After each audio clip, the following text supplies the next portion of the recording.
Esprit. Amen. Chers frères et sœurs, nous venons de célébrer le dimanche dernier cette si grande fête qui est la Pentecôte, avec ces prières cette invocation au Saint-Esprit de descendre sur nous tous, sur toute sa création. Et en ce premier dimanche, après cette grande fête, nous faisons mémoire de tous les saints. Tous les saints.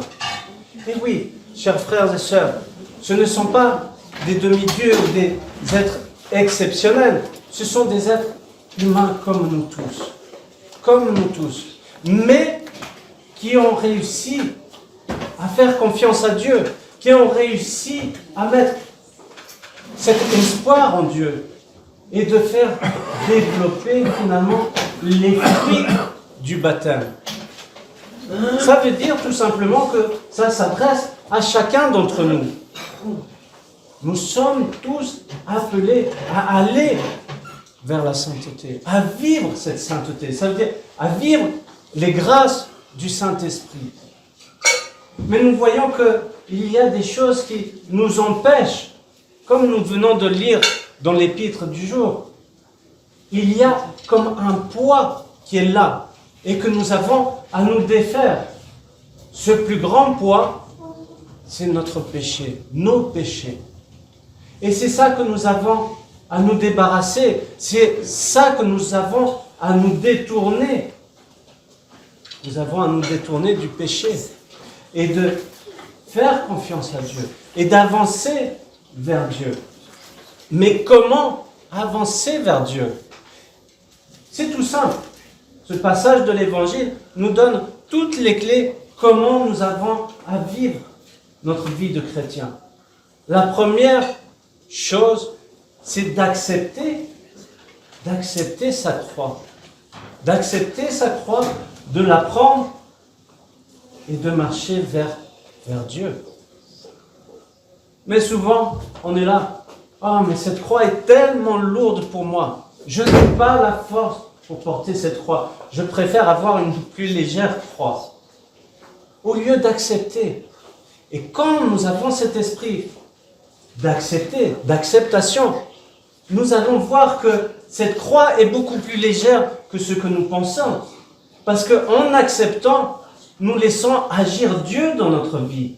Et alors, ce n'est plus par mes propres forces. Et je vous dis, si nous pensons que grâce à nos propres forces, nous pouvons accomplir ce miracle de porter la croix, alors très vite nous abandonnons parce qu'elle est trop lourde. Mais c'est avec Dieu, en ayant cette confiance de Dieu, que lui est là pour nous aider, que lui est là pour nous soutenir, et que lui est le chemin, la vérité et la vie.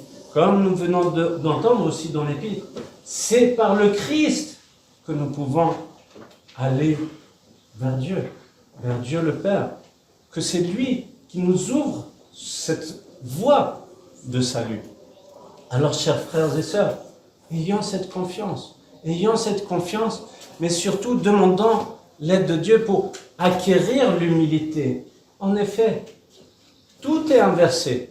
Comme nous venons de le lire dans l'Évangile, alors beaucoup de premiers seront les derniers et beaucoup de derniers seront les premiers. Et souvent, nous sommes dans cette envie de gloire que nous cherchons à être le premier, à être servi en premier, d'être le premier parmi tout le monde et de même voire d'écraser les autres pour être mis en valeur, pour être le premier.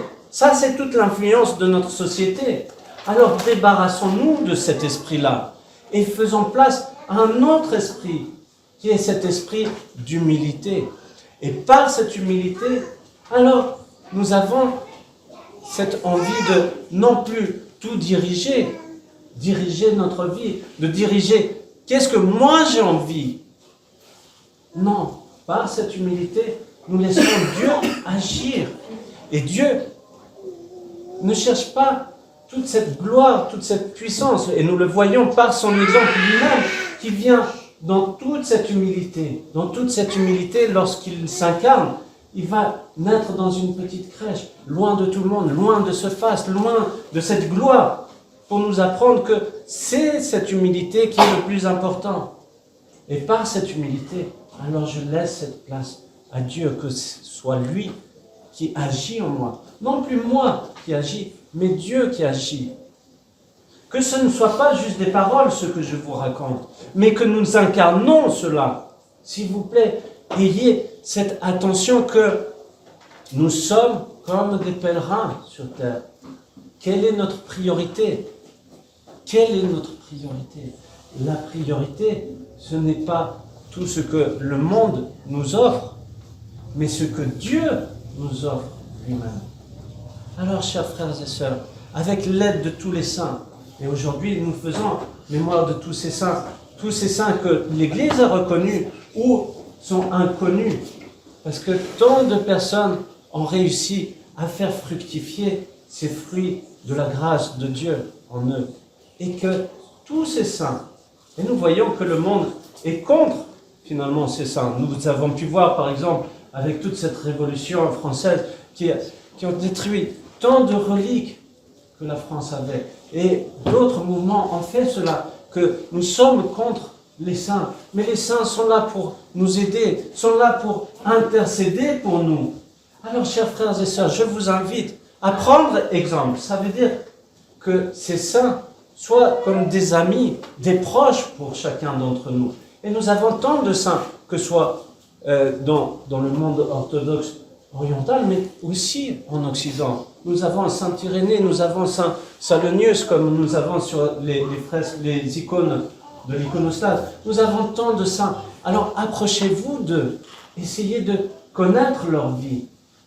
Lisez chaque jour, nous avons cette tradition orthodoxe d'avoir tous les jours tant de saints que nous commémorons. Alors imprégnez-vous de cela, que ce soit des exemples de vie pour nous.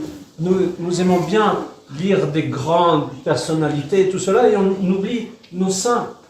Ayez ce réflexe d'avoir cette relation avec eux, d'avoir cette relation d'amitié, d'avoir cette relation d'exemple, et demander leur aide.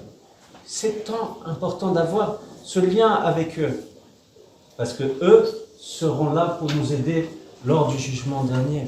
Alors, chers frères et sœurs, ayez cette foi en Dieu à travers l'humilité, à travers la patience, et que tout ce qui est autour de nous soit non pas quelque chose qui nous empêche d'aller vers Dieu, mais plutôt que nous transfigurons les choses. Et nous avons cette responsabilité de transmettre justement. Nous entendons à la liturgie les saints dons aux saints. Les saints dons aux saints. Ça veut dire que c'est une invitation. Alors, acceptez cette invitation. Ne refusez pas cette invitation, mais acceptez-la et vivez votre foi de chrétien dans le monde avec l'aide de tous les saints. Amen.